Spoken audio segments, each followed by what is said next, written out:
Un alto al fuego, un acuerdo de paz en el conflicto ruso-ucraniano es parte de lo que estamos conversando y estamos discutiendo esta tarde con el profesor Eloy Torres, analista internacional. En el segmento anterior, el profesor Eloy nos ponía sobre la mesa el escenario actual, los distintos actores. Por un lado, Estados Unidos negociando con Rusia, en el medio Ucrania, la Unión Europea intentando atizar Siria por lo que hemos visto que han dejado estos 3 años de conflicto, pero también hablar un poco, profesor Eloy, sobre Vladimir Putin, ¿no? Sobre la visión que tiene Vladimir Putin sobre Rusia, porque mucho se habla y mucho se acusa a Rusia como principal responsable. Lo cierto es que, como usted ya aducía en el segmento anterior, la zona de influencia es fundamental para las potencias, en el caso de Rusia una potencia nuclear, recordemos, un detalle no menor, que es precisamente una de las razones por las que ha preocupado tanto este conflicto, que pueda escalar a un conflicto nuclear. En este sentido, entender la visión de Putin sobre Rusia, ¿no? Quizás una visión más imperial, una visión de que Rusia recupere la grandeza que tuvo en su momento. ¿Esto hasta qué punto influye en el conflicto y cómo se ha llevado hasta ahora? Bueno, hay que partir de un hecho que los analistas tratan de demostrar la valencia y la importancia del papel de China. Es que China y los Estados Unidos son los actores que juegan en las grandes ligas. En tanto que Rusia es una potencia militar muy grande, pues, ¿no? Pero del pasado, del siglo pasado. ¿Qué pasa? Que Rusia está tratando, en el caso de Vladimir Putin, está tratando de repotenciar el papel de Rusia en el contexto internacional. Él está consciente de las debilidades que la propia Rusia tiene. Hay que entender que Rusia tiene una economía, digamos, cuyo Producto Interno Bruto es equivalente a, vamos a decir, del de Portugal o al de España, pues, ¿no? Que nada prácticamente para el significado geopolítico, para el peso que tiene Rusia en el contexto internacional. Y como decía el propio Napoleón Bonaparte, con recursos y más recursos. Y tú te necesitas de una economía empoderada, una economía muy poderosa, una economía muy dinámica, y la economía rusa no tiene lamentablemente esas características. Por el contrario, depende mucho del petróleo, depende mucho del gas que exporta, depende mucho de la venta de armas, depende de muchas cosas que no son, digamos, necesarias desde el punto de vista para una economía moderna, en tanto que China sí ha logrado redimensionar su economía y colocarse a un nivel en el que está desafiando al mundo, en el sentido que se está convirtiendo en la gran potencia económica de dentro de 20, 25 años. Se dice que va a superar a los propios Estados Unidos, razón por la cual los Estados Unidos, concretamente Trump, está muy empeñado en evitar eso, ¿no? Por lo menos colocar a China y a los Estados Unidos en la misma situación. Entonces, ¿qué pasa? Que Putin, es un hombre que viene del KGB, no de la KGB como todo el mundo dice, es del KGB, que es el Comité de Seguridad del Estado, en ruso y en español es masculino igualito, y que viene a partir de una visión de lo que dice el KGB como emblema, que su sello, su característica, su símbolo son lo que llaman el shit y el mech, es decir, el escudo y la espada. Te defiendes y tú atacas, pues, ¿no? Entonces, Putin viene con esa visión, con ese paradigma encima para ver si él puede repotenciar a Rusia, y ha ido marcando determinadas líneas, señalando a la Europa hasta donde son capaces ellos de llegar.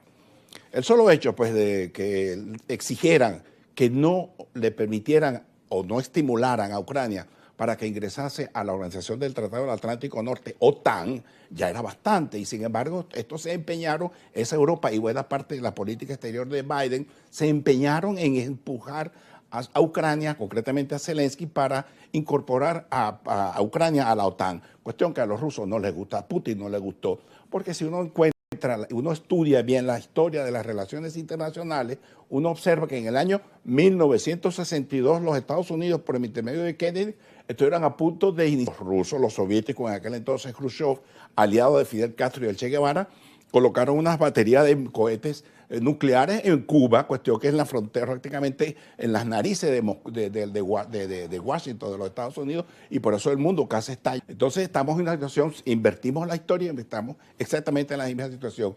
¿Por qué? Porque Rusia dice, pues yo sí tuve, tengo que aceptar que Ucrania sea miembro de la OTAN. Entonces, por esa razón, Putin ha revalorizado su papel y está tratando de colocar a Ucrania en los términos. Puede ser miembro de la Unión Europea, pero desde el punto de vista geopolítico a mí no me conviene que tú seas miembro de la OTAN. ¿Por qué? Porque la OTAN es una organización que surgió en 1948 como resultado de un interés por parte de los Estados Unidos para frenar a la Unión Soviética. Si la Unión Soviética hoy en día, en 2025, ya no existe, ¿para qué tú me vas a colocar a Ucrania como miembro de la OTAN?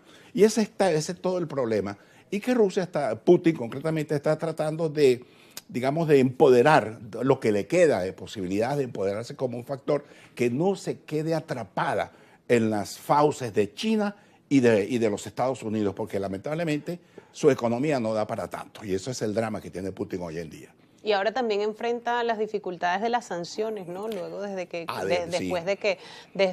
comiencen, es importante poner sobre la mesa, profesor Eloy, en el caso de que se logre negociar la paz, de que finalmente Putin acepte el acuerdo de paz propuesto por Estados Unidos, que esto se renegocie, ¿cómo quedaría Ucrania? ¿Cómo quedaría la situación? ¿Cómo quedaría Europa como actor? Que bueno, ya las previsiones son de que quedaría muy debilitado, un actor muy debilitado que además tiene sus idas y venidas con Estados Unidos, ahorita con Donald Trump en la presidencia estadounidense, pero ¿qué es lo que se puede vislumbrar en el caso de que finalmente se negocie la paz? Bueno, tú como conocedora del tema sabes muy bien, por ejemplo, que los Estados Unidos por lo general tienen una política exterior bipartidista, ¿no? Lo que piensan los republicanos lo hacen los demócratas y lo que los demócratas piensan lo hacen los republicanos. Hoy en día estamos en que la situación ha cambiado un tanto con Trump al frente de los Estados Unidos porque no ha mantenido la misma tradición y ha ido un poquito más allá. Pero en el fondo, ellos saben muy bien que tienen que preocuparse por el futuro de los Estados Unidos en tanto que una potencia que debe compartir el poder con los otros factores, concretamente con China. ¿Por qué no? ¿Por qué no decirlo con Rusia? Permitir, darle la posibilidad que Rusia se reacomode, se rearme y se fortalezca su economía.